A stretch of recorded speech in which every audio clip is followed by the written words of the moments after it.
کیا آپ جانتے ہیں کہ حضرت آدم علیہ السلام اور ابلیس کی غلطی میں اصل فرق کیا تھا؟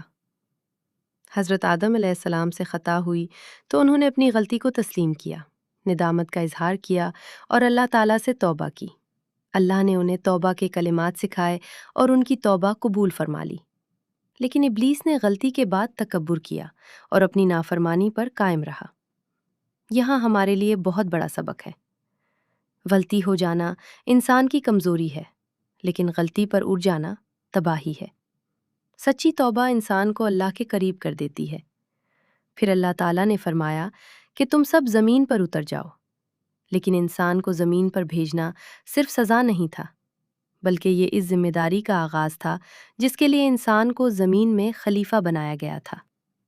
اور اللہ نے ایک عظیم وعدہ فرمایا، جو میری ہدایت کی پیروی کرے گا اس کے لیے نہ کوئی خوف ہوگا اور نہ وہ غمگین ہوگا۔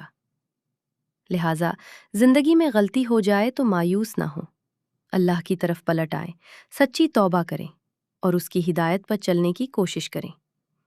اللہ ہمیں سچی توبہ اور اپنی ہدایت پر چلنے کی توفیق عطا فرمائے۔